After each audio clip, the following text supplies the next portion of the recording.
আমি পোস্ট করেছিলাম যে তিনটে ব্যাপার নিয়ে আমি কথা বলবো সাধারণত। সেই তিনটে ব্যাপার হচ্ছে, অনেকেই বলে দাদা এই জেরক্স প্রিন্ট ফটোর জন্য কিরকম ধরনের কম্পিউটার নেবো। আর দ্বিতীয় প্রশ্ন অনেকেই করে, দাদা কি প্রিন্টার নেবো জেরক্স করার জন্য। আর 3 নম্বর কথা, দাদা চলবে নাকি এখন এইসব দোকান। তো এবারে প্রথম প্রশ্ন, দাদা কিরকম কম্পিউটার সেট করলে আমি কাজ করতে পারবো। দেখো, আমি 2015 সালে হচ্ছে সেট করেছিলাম। সেখানে হচ্ছে i3 প্রসেসর দিয়ে 4 GB RAM, 1 TB storage, hard disk তখনকার। তো সেটা নিয়ে আমি 2025 সালের জানুয়ারি ফেব্রুয়ারি মাস পর্যন্ত কাজ চলেছে। তো ওটা দিয়ে কাজ করেছি উইন্ডোজ 7-এ। তারপরে হচ্ছে আমাকে কিছু ক্যাবিনেটটা ভেঙে গেছিল। তো ক্যাবিনেটটা ভেঙে যাওয়াতে আমাকে ওটাকে পাল্টাতে হয়, আর স্লো হয়ে গেছিল, অনেক দেরিতে হচ্ছিল। তারপরে আমি একটা 256 GB SSD লাগিয়েছি, আর হচ্ছে ক্যাবিনেটটা চেঞ্জ করেছি, আর কিছু করিনি।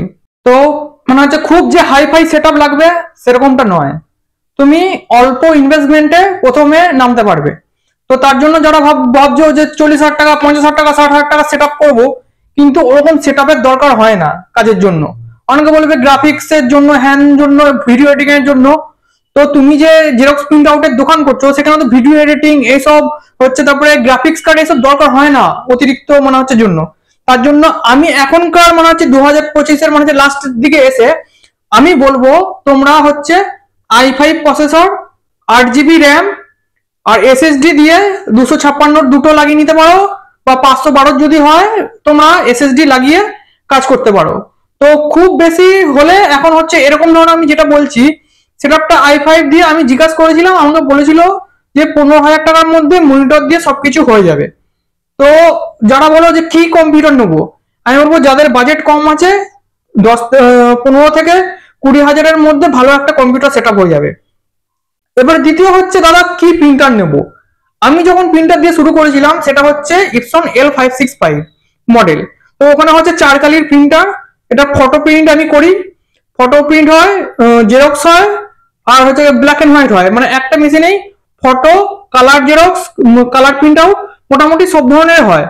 তো দেখো, মডেল এক হতে পারে, বিভিন্ন এখন হচ্ছে আরো আরো কম টাকায় 10-12 হাজার টাকায় অল ইন ওয়ান প্রিন্টার পাওয়া যাচ্ছে অনেকে। তো তোমরা হচ্ছে তোমাদের বাজেট অনুযায়ী, তোমাদের ক্যাপাসিটি অনুযায়ী তুমি প্রিন্টার কেনো। আমি বলবো 15 থেকে 22 বা 25 হাজারের মধ্যে অল ইন ওয়ান প্রিন্টার গুলো খুব ভালো আছে। সেটা হচ্ছে আমি 3টে কোম্পানিকে রেকমেন্ড করবো নেওয়ার জন্য। 1 নম্বর আমি ইপসন রাখবো, যেহেতু আমি ইপসন চালিয়ে আমি ভালো রেজাল্ট পেয়েছি। তারপরে রাখবো ক্যাননের প্রিন্টার গুলো খুব ভালো। আর 3 নম্বর রাখবো আমি এখন হচ্ছে ব্রাদার কোম্পানিটাও তুমি ইউজ করতে পারো। তো অল ইন ওয়ান প্রিন্টার একটা একটা কম্পিউটারের সেটআপ নিয়ে তুমি প্রথমে নামতে পারো। আর অনেকেই বলছে, দাদা দোকান চলবে নাকি। প্রথমত এই দোকানটা আমি এখন আমার অভিজ্ঞতা থেকে বলছি, তো দোকান চলবে বলতে গেলে চলবে, সবকিছুই চলবে, কিন্তু একদিনে তো তুমি তো কাস্টমার তৈরি করতে পারবে না। তার জন্য তোমাকে সময় দিতে হবে। আর বলতে গেলে এখন হচ্ছে প্রচুর দোকান হয়েছে 2020-এর পর থেকে। তো এখন হচ্ছে আমাদের এই মার্কেটটা এমনিতেই ডাউন আছে। তো যারা পুরনো, আমরা যারা আছি, আমরা যা করে টিকে রয়েছি, এটা মানতে অসুবিধা নেই কেউ।